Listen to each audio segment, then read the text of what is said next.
Welcome to Unspoken, a podcast dedicated to exploring the territory of trauma and recovery. Here we delve into heartfelt conversations with therapists, survivors, and professionals within the mental health sphere.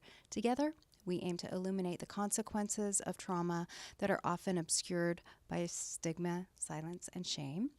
And today, I want to welcome Dr. Neera, an educator, scholar, practitioner, artist, healer, and forever student. Thank you so much for coming. Thank you so much for inviting me and holding this space that folks can come and speak and have this as a ground to just share the wisdom of all the gifts and the knowledge that we all carry, each one of us. Well, it's certainly my pleasure to have you. Yeah, can you tell us a little bit about yourself, what you do, and what kind of services you offer? Thank you. I am trained as an educator, and my lifelong work had been to be in teaching in some way or the other. And I came to this country for my doctoral work, and my work is in understanding of sexuality by young women who experience intellectual disabilities. And I conducted the study in a way in qualitative research. It's called a performative ethnography, in a way that, and it was contemplative. I didn't have those vocabulary at that time. We would sit in circle. We practice, silent sits. We practice movement arts. I'm trained as a Indian classical dancer called Bharatanatyam. And so I weaved in. My intention was to bring in my gifts and use everything or engage with everything to bring them comfort, because this is tender topic and tender population. So, but the word of healing, the word of trauma was very much present during the entire study. So after I finished my doctoral work, I just couldn't resist to dive deeper into the neurobiology of healing. And I interviewed 8 women. Out of 8, 6 of them were survivors. I'm a survivor. And the whole process was very healing. So I wanted to bring their voices out. And we did a lot of performance around Portland. The script was designed from the dissertation itself. Because I was hungry to learn about healing trauma and the neurobiology of trauma, I started studying IPNB, Interpersonal Neurobiology, with Dr. Bonnie Badenoch. So if you ask me a simple question of what all do you do in your services, it's a loaded question for me, because I feel that every aspect in my life, right from childhood, led me to be where I am, to recognize and acknowledge the gifts that I can offer. After IPNB, and I engaged in somatic experience practitioner training, and so I offer one-on-one session on somatic healing. My heart truly lies in holding contemplative places, rooted in somatic work, rooted in movement arts, to offer space for anyone to feel a respite and space to reflect on who they are and where they come from. And that can be governed or can be followed by different themes. And so, as I said, I'm trained as an educator, and I am also, a practitioner. So I just try to bring all of that together to have a space of healing, basically. I'd like to ask a little bit about your the focus of your research study, actually, if I may. I started my work in this field working with people with developmental disabilities and did that for 15 years. So, my passion for helping others is rooted in that experience. And from where I sat back then, there was talk about Unspoken, that people with disabilities weren't thought of as, number one, sexual beings, and number two, they were exposed to a lot of vulnerability and sexual abuse, and that was sort of systemically, it was part of the systems that we were in at the time. And so I can imagine that that must have been really original for them to have, for your subjects to have an opportunity to talk about all of this stuff. It was very powerful. Um, so I started that only because when I was in India, I was working with educators and parents, and at the end of the school, when parents would come pick their child or young adult, um, they would just ask me, "Can I talk to you?" and say that I don't know what to do when he or they start to masturbate in public. I took them to McDonald's, and that's what happened. And I didn't have answer. I was young too. I was in my early 20s at that time. So I wanted to study. I wanted to go deeper. So when I started doing this research and I wanted to interview people, it was very hard to even have that kind of opening to bring folks in to have this conversation. So I realized that I need to go back to my roots, and my roots are coming together. Have over a cup of tea, you just have a conversation. Then you build that trust. And when you have that heart to heart conversation, perhaps people would be comfortable to have a deeper conversation on such topics. So after I took some break and I just needed to understand how do I go back. And I was like, what would my grandma say in this, right? Um, so I started meeting parents and siblings and caregivers. And some people would be open. They would like, I want you to do, but then their ward will not be ready to talk to me. So that also happened. But when that conversation started and all these fabulous women signed up to be part of the study, it was phenomenal because one of this woman, how this typical stereotype of intellectual disability is that you are dependent upon somebody. So this mother asked me, so while you are talking with her, I'll just go do my other errands, and that's fine. I said, of course, that's fine. So in front of the mother, this young woman who was very like timid and didn't want to say anything, and we went to the conference room. And before that, I had conversation with her, so she knew who I was. We went to the conference room just like the cameras were on, and she just set up her thing and just checked if the door was locked. And she said, "So we are going to talk about sex?" I said, "Yes, yes, we will."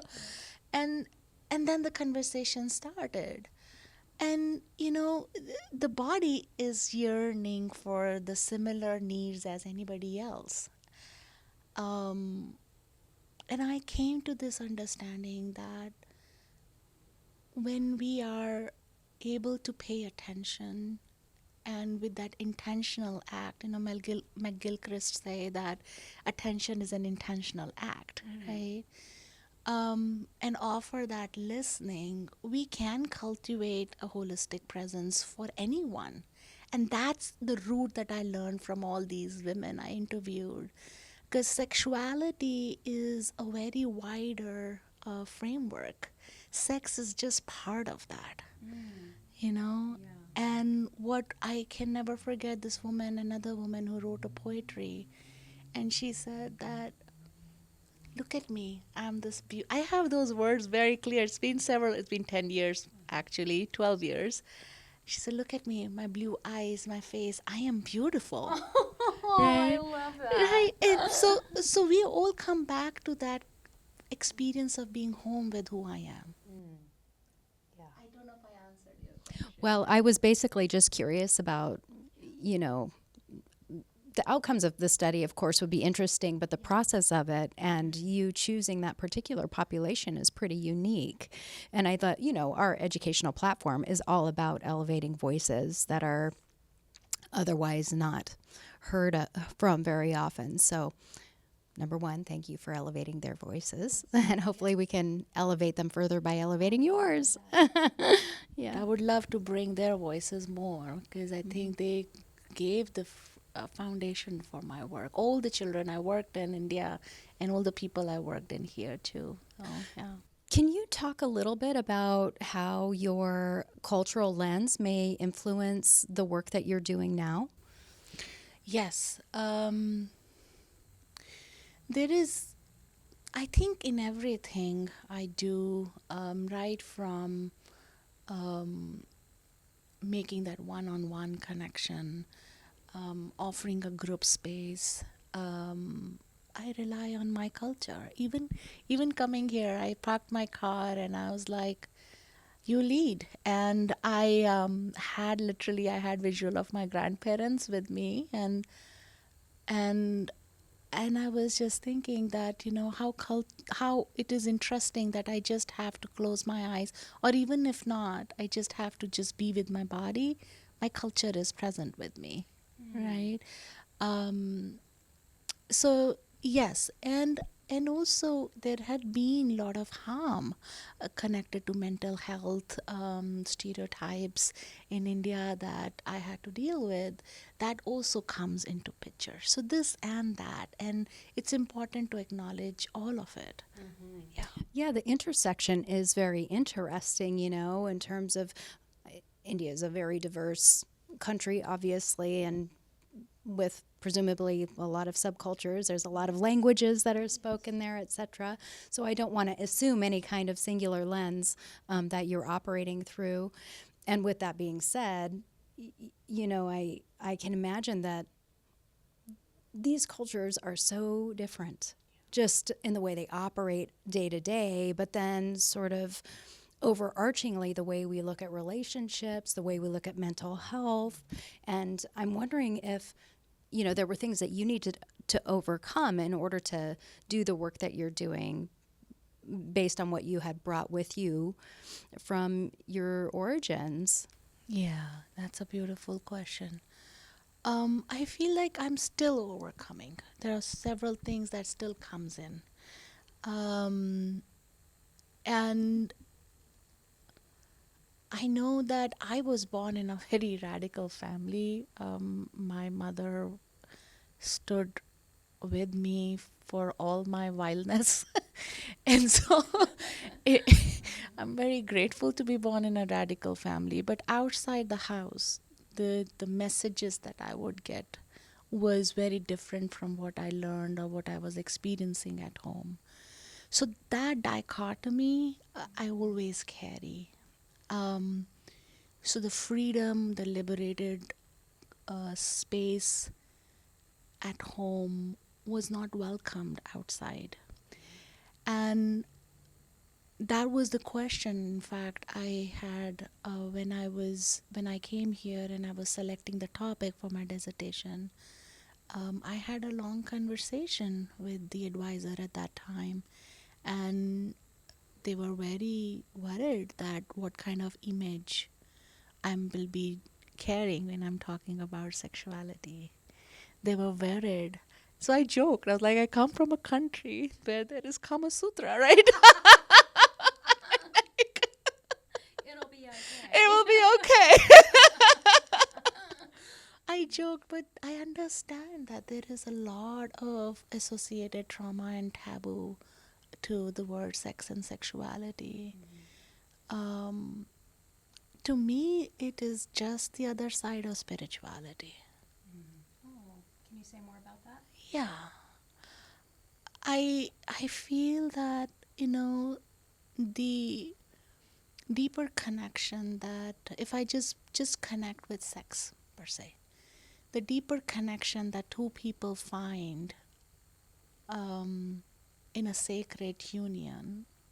And I'm not just talking about the flings, I'm talking about when two people are enjoying the pleasure.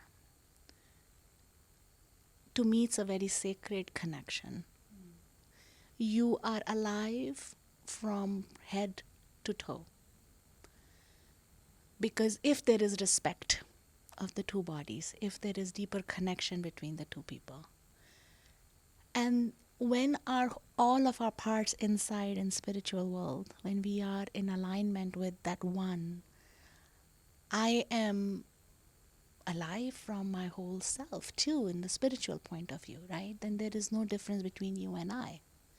I don't see that. Like you are my extension, I'm your extension, perhaps. And to me, that's what happens between the two people too when they are deeply connected with one another. Sexualities, on the other hand, is a wider spectrum. How do I see myself as a sexual being? How do I identify myself as a sexual being or not? And how do I present myself? Then comes a social element to it. So that's a little different than the deeper connection. But I feel that these two are deeply connected and it cannot be separated in my understanding. Oh, well, I really appreciate the connection that you just made, and you also said something that I wanted to follow up on, and that is that sexuality and spirituality are very close, and if there is connection and respect, and then there is this challenge if somebody who's experienced childhood abuse or sexual abuse as an adult at any point in their life, sometimes what we're bringing to the table is a lack of respect for ourselves. Can you talk about your own journey and curiosity about how your own journey and your curiosity about the nervous system kind of paved your path towards doing holistic transformative healing? We'll go a little back. Story is that I'm trained as a dancer. So for me, dance had been my deeper connection with the body. After I finished my doctoral work, and the word healing, the word trauma were very much alive for me. So I just studied with Dr. Badenoch for almost like 6 years or so, to learn about the nervous system, like what is happening there, and why why are we why do we feel the way we feel, what's happening in the body. I was hungry initially based on what I learned from the women I worked with. But when I was hired at PSU, Portland State University, I was hired in a general education department, worked with first year college students primarily. And that's the age when I observed in my teaching that students were going through a lot of different kinds of trauma. First time outside home, several people reported parents splitting, grandparents passing, exploring their own sexuality, exploring themselves as an adult in a university system. And all that was coming up as part of who they are, even in the classroom. And I teach a class called Human Nature. So we would, and I strongly believe in creating healing-centered spaces in classroom, so that students can come and focus on learning rather than performance. So I started learning more of nervous system to create a healing-centered classroom, in addition to my knowledge of neurobiology of healing.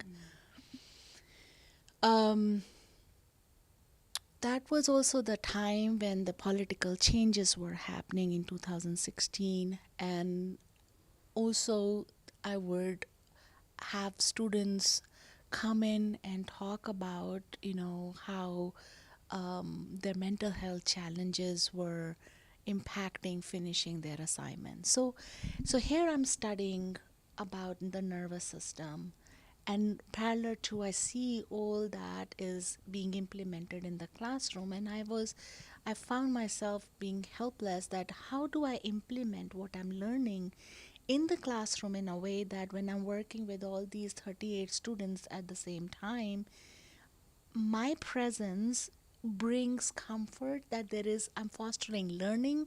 I'm going to repeat myself, I'm fostering learning instead of performance. It's very easy to get into the grading system, but am I really learning what I'm learning? What am I here for in college? So I'll pause. Did I answer what? Yeah. Yes, absolutely. And I do appreciate that you brought up how, I mean, basically, it's really difficult to learn if you're terrified or if you're distracted or whatever, but your distinction between learning and performing is really important, especially from my perspective, that if you have to if you have a whole bunch of things that you're trying to hide behind or you're trying to keep from being visible to the outside world, then you're always performing, and that takes a lot of effort. So once you're in an educational setting that feels safe, you can lay down the mask and begin to take in information. Yeah. And so I made a practice that when students would come in, we would engage in either free writing or silent practice for the first 3 minutes, and then we will come to the topic, what we are studying, so that there is a sense of welcome in the classroom. Yeah, and that's an experience, a felt experience that words, you could say you can relax, but if you don't feel it, then yeah, great. I'm really interested in the ways in which the body can be incorporated into the process of healing from past hurts. Would you be willing to share what you see in the work that you have given or the work that you do, that the body seems to be, I guess, an important part of your focus? So, yeah, how is the body sort of an entryway to healing? Yeah. From my experience, I have learned that when somebody tells me to focus on the body, I tend to dissociate. So my way of entering is movement arts. So when I am swaying with my body, it's easier for me to listen. And that's exactly what I offer. So even if it's, I tell folks that even if it's an eyelid movement, just pay attention to that. Even if there is a little movement in the tingling of movement of your fingers, notice that and see what that then brings, what kind of sensations then that brings. And then there is a hidden story behind all that movement. So for me, the easier way to enter is through the movement arts, and then listen, take some pauses, engage in some reflective writing on what was that movement telling me and what is stored inside of my own body that I was choosing not to attend to because that is very painful. But I have experienced that pain is a teacher and tells a story in its own way, and the body is just protecting from further hurt. But if I would not pay attention, I will never be able to listen to the story. And the body has a language that's different from words. Mm-hmm. Yeah. And can you connect that a little bit to chronic pain? Yeah, I live with chronic pain myself. And in fact, it just, had been, I observed in 21 when the whole world was fighting or, in distress due to COVID. In India, I lost 12 extended family members. Oh, I'm so sorry. Gosh. Thank you. And 3 students to suicide. And it just happened within 3 months, all of it. And I noticed that with all my knowledge on somatic healing, with all my knowledge on nervous system, I did not want to connect with my body. And that led to all kind of chronic illnesses and pain. But when I was able to return back, I could notice what was going on there, right? I feel grateful that I had the tool set in my pocket to go back and focus on how can I heal my body. And of course, took support from different therapists. Chronic pain is a language that the body is yearning for our attention and asking us to slow down. And asking us to take the time it needs to listen to, with that childlike wonderment, right? To listen to what is needed, what needs to go, and what needs to carry forward. And that's how slow presence came into being. I last 8 years I had been doing this work, and I wanted to come up with something which is like a vocabulary for me to understand what is this about. So I came up with this slow presence, meaning what are my sensations telling me? What are my longings? Where can I orient to be present with? Can I have that awe, the childlike wonder? And with all that, how am I cultivating that presence with someone? You So chronic pain led to this understanding of what is this pain longing for? What is the orientation? What kind of sensations am I experiencing? And in that order of slow.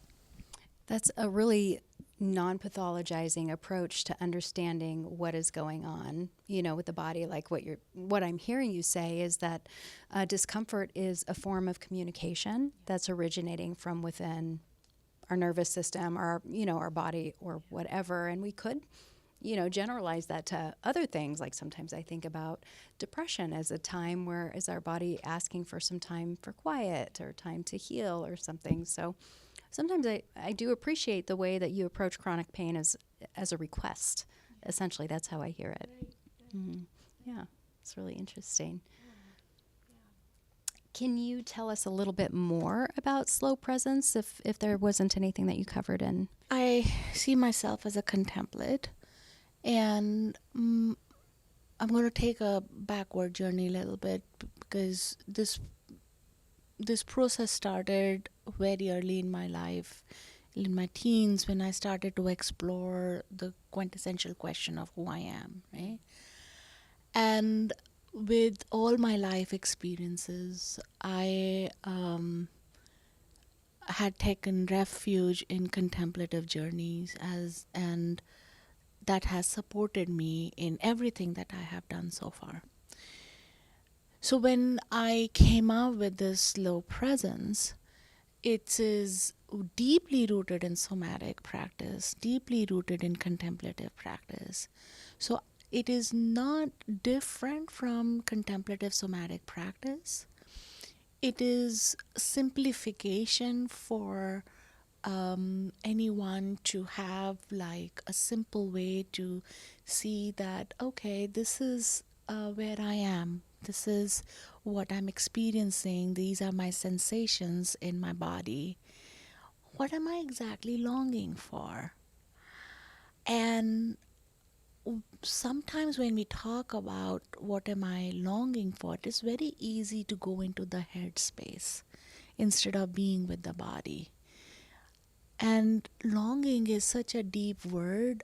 It can bring a lot of grief too. But when I take the time to orient where I'm sitting, where is my body, how am I sitting, the touch of my clothes. When I do that orientation, it opens the door for having that childlike wonderment to be here. As Maya Angelou would say, this is a new day. I've never seen this day before. Right? That's like a very famous quote from her, if I'm saying it correctly. So this moment is a new moment. I've never met you before. This space I've never been. So can I have that wonderment? Let's see what will that bring out.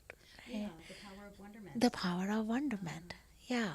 So it's a contemplative process rooted in soma, rooted in body.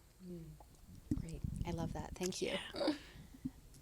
You also have a really unique group called the Slow Weavers Collective, which I think is just really magical. Can you tell us more about what it is and what inspired you to create it? The in short answer, I wanted people who are in service to others to come together and uplift each other's voices, just like you are doing, right? You're bringing people together through this interview, and having people join membership of Kalos, right? So that was the intention, that there's like a page where we are offering all of us of in service. And when person wants to look in for something specific, they can reach out through that space. And slow weavers, I love textiles. When I see people coming together, it's like weaving together. So that's the word weaver come from. And slow is, I feel like it. We are in such fast world. We need to slow down a little bit. And well, you're also cultivating connectivity between people. Yes. And maybe going back to the roots that you were talking about earlier, where, the point of entry for you and the body is through movement and doing, it sounds like. Thank you for saying that. Yeah, great. Okay, great. Can you share what you are passionate about outside of your work? You have a lot going on, so I'm curious about your answer. I love making soaps. It's just like I really enjoy doing that. I love gardening. I go for long walks with my partner. That's the most comfortable thing. It's the most comforting thing to just be with them. I every day I want to talk to my mother and my sister. They are in India, so it's like my vitamin Ma and C, my sister. So that. I enjoy pottery a lot. So pottery helps me center. Yeah. Yes, you are a creative, aren't you? Yeah. So how can people find you? Well, let me actually back up and ask this other question first. We talk, the name of the podcast is Unspoken. And for me, that's a really intentional word, because when we don't speak of things, either bad or good, it affects the way those things evolve. So if something bad is happening and we don't talk about it, it just keeps going. If something good is happening and we don't talk about it, it's not acknowledged.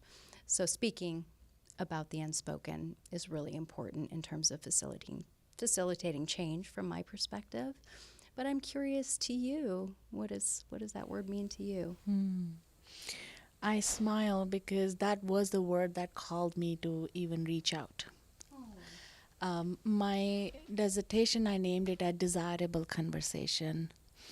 And I had added desirable unspoken conversation but the topic was very long, so I had to keep it in certain word length. So went with desirable conversations. And often unspoken the word unspoken is not desirable, unfortunately, in the social world.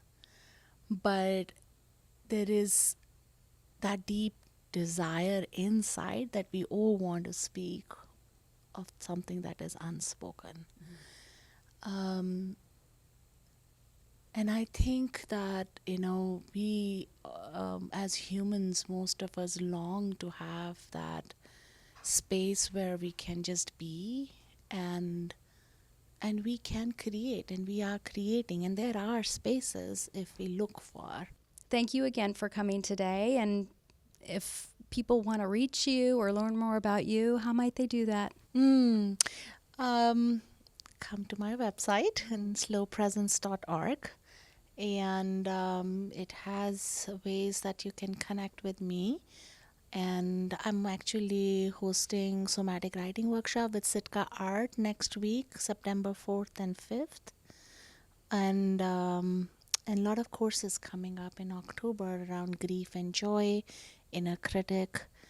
So yeah, check out the website. Well, thank you for all the work that you're doing, on behalf of our communities, and I'm really grateful for your time. Thank you so much.